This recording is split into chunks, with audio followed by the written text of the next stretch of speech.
ప్రముఖుల జయంతులు, పల్లె నిద్ర, జలధార జలహారతికి శ్రీకారం, అమాత్యుల పర్యటనలు, ఆలయాల్లో కళ్యాణాలు, రథోత్సవాలు, పోషణ్ పక్వాడా వంటి వివరాలతో కూడిన ప్రకాశం జిల్లా సమాచార లేఖ ఇప్పుడు విందాం. మహనీయుల జయంతులను జిల్లా వ్యాప్తంగా ఘనంగా నిర్వహించారు. ఈ నెల 14వ తేదీన భారతరత్న డాక్టర్ బాబాసాహెబ్ అంబేద్కర్, 11వ తేదీన మహాత్మా జ్యోతిరావు పూలే, 5వ తేదీన బాబు జగజీవన్ రామ్ జయంతులను ఘనంగా నిర్వహించారు. జిల్లా కేంద్రమైన ఒంగోలులో వీరి విగ్రహాలకు ప్రజాప్రతినిధులు, అధికారులు, వివిధ సంఘాల నాయకులు పూలమాలలు వేసి నివాళులు అర్పించారు. జిల్లాలోని ప్రముఖ ఆలయాల్లో కళ్యాణాలు, రథోత్సవాలను అంగరంగ వైభవంగా నిర్వహించారు. మార్కాపురం పట్టణంలోని శ్రీ లక్ష్మీ చెన్నకేశవ స్వామివారి వార్షిక బ్రహ్మోత్సవాలలో భాగంగా 12వ తేదీ రాత్రి రథోత్సవాన్ని నిర్వహించారు. శ్రీదేవి భూదేవి సమేత శ్రీ లక్ష్మీ చెన్నకేశవ స్వామి పట్టణంలోని 4 మాడవీధులలో రథంపై విహరించి భక్తులకు దర్శనమిచ్చారు. ఈ రథోత్సవంలో రాష్ట్ర విద్యుత్ శాఖ మంత్రి గొట్టిపాటి రవికుమార్, ఒంగోలు పార్లమెంటు సభ్యుడు మాగుంట శ్రీనివాసులు రెడ్డి, మార్కాపురం జిల్లా కలెక్టర్ ఎం విజయ్ సునీత, పలువురు ప్రజాప్రతినిధులు పాల్గొన్నారు.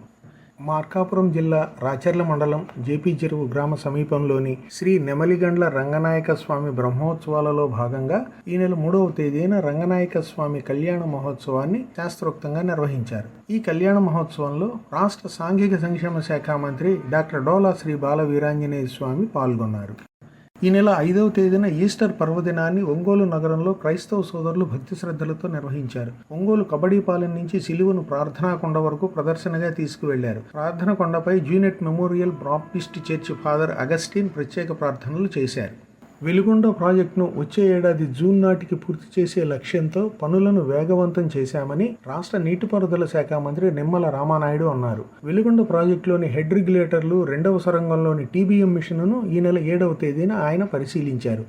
శ్రీశైలం రిజర్వాయర్ బ్యాక్ వాటర్లో బోటుపై 2 గంటలు ప్రయాణించి కొల్లం వాగు వద్ద జరుగుతున్న హెడ్ రెగ్యులేటర్ పనులను ఆయన పరిశీలించారు. మార్కాపురం జిల్లాను వికసిత జిల్లాగా తయారు చేయడానికి చర్యలు తీసుకోవాలని రాష్ట్ర 20 సూత్రాల అమలు కమిటీ చైర్మన్ లంకా దినకర్ సూచించారు.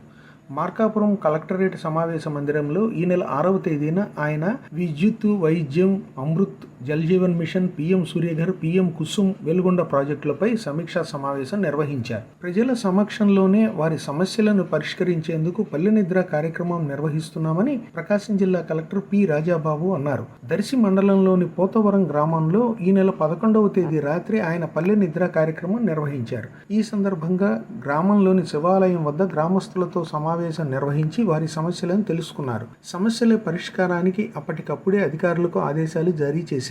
ఈ సందర్భంగా కలెక్టర్ రాజాబాబు మాట్లాడుతూ ప్రజలకు చేరువుగా ఉంటూ వారి సమస్యల పరిష్కారానికి పల్లె నిద్ర కార్యక్రమం నిర్వహించాలని ముఖ్యమంత్రి ఇచ్చిన ఆదేశాలతో జిల్లాలో మొదటిసారి ఈ పల్లె నిద్ర కార్యక్రమం నిర్వహిస్తున్నామన్నారు.